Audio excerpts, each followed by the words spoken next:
कोई नौकरी करते थे। अक्सर आजकल व्यस्त रहता, जिससे हम पूछते हैं तो कहता बहुत काम है गुरुजी, बहुत व्यस्त रहते हैं। और वो भी व्यस्त थे। तो एक दिन वो बहुत लेट करके घर में आए।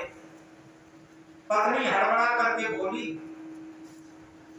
एकदम आंखें तरेर करके बोली, पता नहीं लगता तुम रोज रोज तो लेट आते थे, लेकिन आज तुम बहुत लेट किए हो। कहां बैठे रहते, किससे बात करते रहते, और समझ में नहीं आता। अब तो मेरा दिमाग ही खराब होने लगा। बताओ इतनी रात हुए तुम आप आए हो और इतनी देर तक कहां बैठे रहे। पति ने बड़ी शालीनता में कहा कि माता जी का फोन आ गया था कि बेटा हम बीमार हैं और हो सके तो हमें लेकर जाओ। तो हम माता जी को बुलाने चले गए। संग में बाबूजी भी आ गए और चौपाल में बैठे हैं, और इसलिए हमको देर हो गई, ये पति ने कहा। अब पत्नी क्या कहती हैं, पत्नी ने कहा पता नहीं तुमने घर बना रखा है या धर्मशाला बना रखी, अभी तुम्हारे बाबूजी करीब 15 दिन रह के गए ही थे और फिर आ गए, और तुम्हारे गांव के तुम्हारे रिश्तेदार लोग आते रहते हैं, ये घर नहीं धर्मशाला हो गई।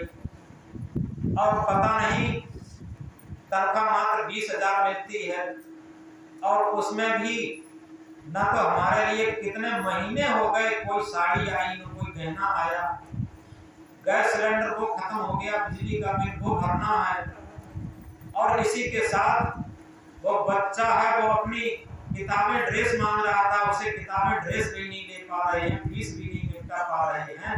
बताओ कैसे होगा ये सब, ये मेंटल कैसे होगा, ये मेंटल की हमें रात दिन चिंता, और तुमने घर नहीं तो धर्मशाला बना रखी है।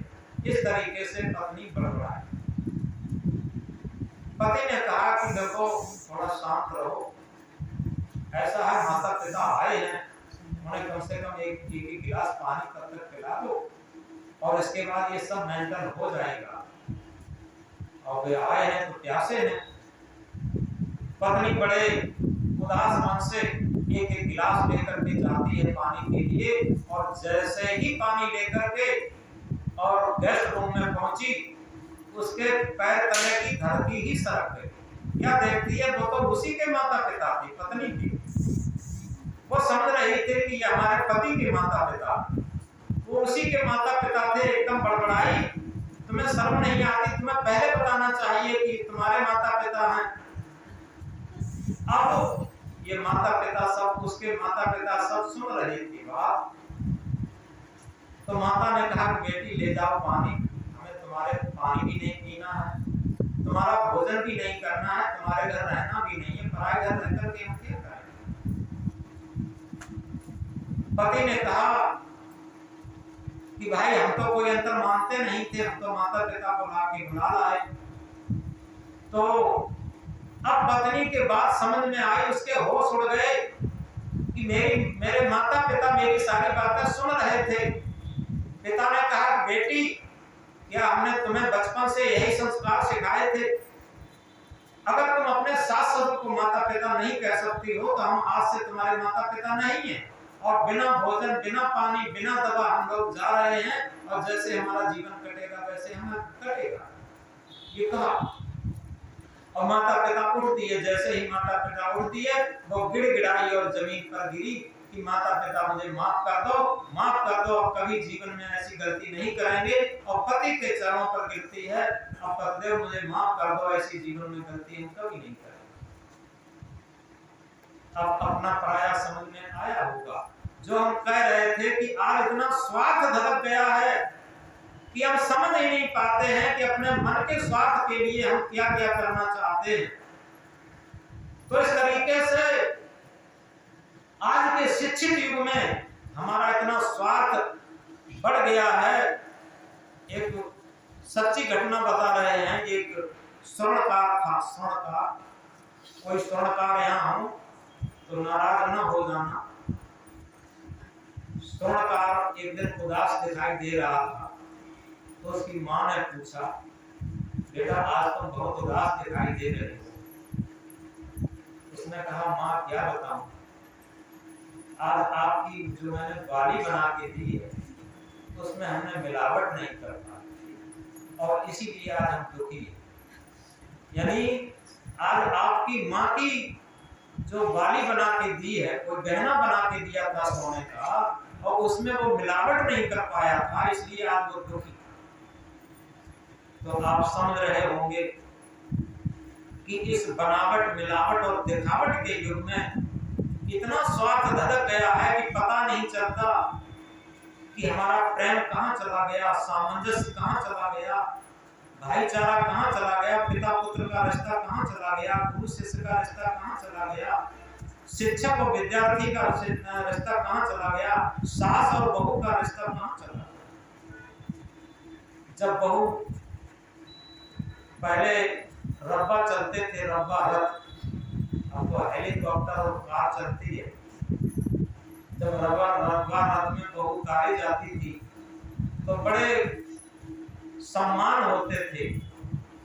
वही बहू जब डोकरी बन जाती है, बूढ़ी डोकरी, और एक डंडा के बल चलने लगती है, तो वो देहरी पर बैठ के कहती है, क्या कहती है कि अंदर से कोई निकलता है कि डोकरी देहरी पर बैठी रास्ता रोक, इधर उधर नहीं बैठ पाती। बाहर से कोई जाता है वो भी कहता है, यानी कोई भी मन से नहीं बोलता। तब बेचारी डोकरी क्या कहती है, वही देह, वही देहरिया, वही ससुर को गांव, बहुवर बहुवर कावती करो डुबरिया। वही शरीर है, कोई दूसरा नहीं है, वही दही, वही देह, वही देहरिया, यानी वही मकान है, वही देहरी है, वही देह, वही देहरिया, और वही ससुर को गांव, बहुवर बहुवर कावती करो डुबरिया ना। अब डुबरिया नाम पड़ गया, कोई सीधे नहीं बोलता। तो क्या करोगे इस स्वार्थी संसार में। सुबह को प्रार्थना गाई जाती है, यह संसार स्वार्थ का साथी इसमें नहीं अपना। देखो ये प्रार्थना लिखी रहती है, आप समझ सकते हैं, ये संसार स्वार्थ का साथी इसमें नहीं अपना, अपनी शरण लगाओ, संसार है ये सपना। इस बात को अगर हम गहराई से समझ लें तो निश्चित है हम सपने से हटकर अपने से जिस दिन जुड़ने लगेंगे और उसी दिन सब अपने समान दिखाई लगने लगेंगे। लेकिन होता क्या है, अपने से हटकर हम सपने से जुड़े हुए।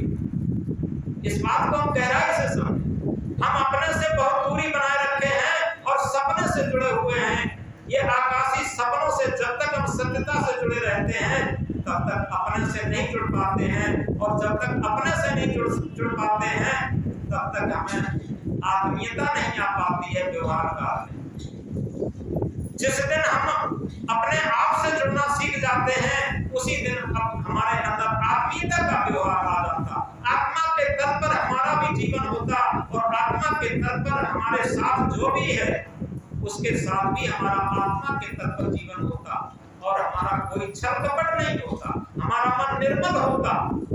याद रखें, और जहां मन निर्मल होता, निर्मल मन सोई जन्म होय पावा, मोह कपट छल क्षेत्र। तो क्या आज के छोटी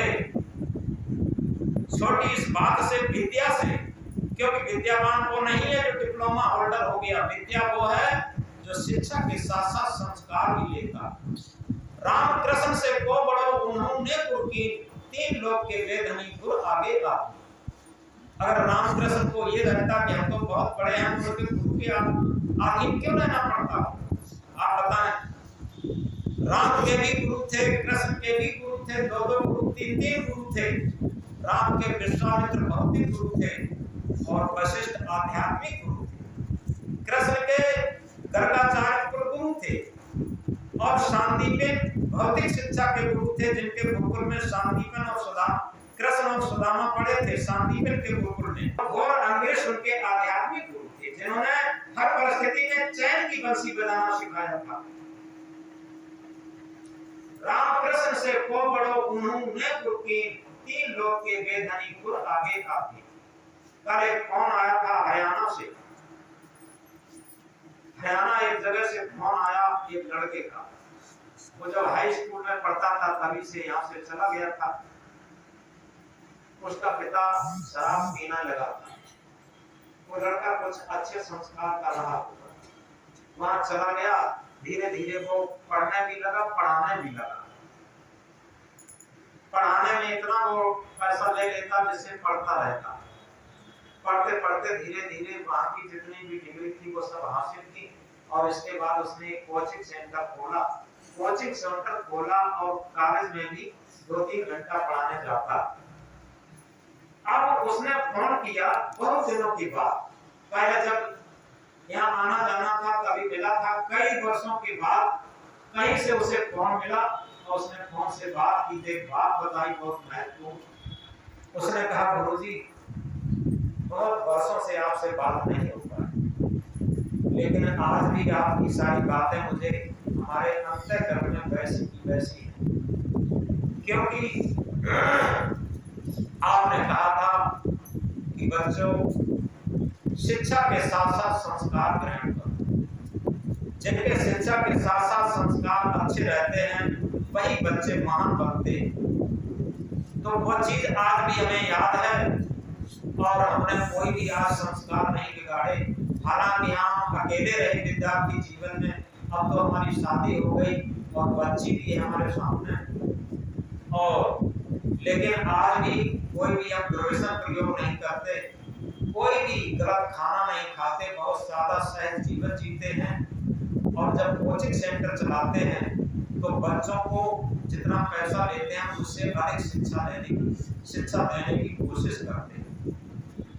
और इसी के साथ मैंने जो इतने जीवन में एक अनुभव किया है वो हमने ये किया है कि हम समझते हैं कि जितने भी लोग हैं वो सब किसी अच्छे आदर्श संत से अगर जुड़ जाए तो ये सारी पारिवारिक दुख की समस्याएं सारी हल हो सकती।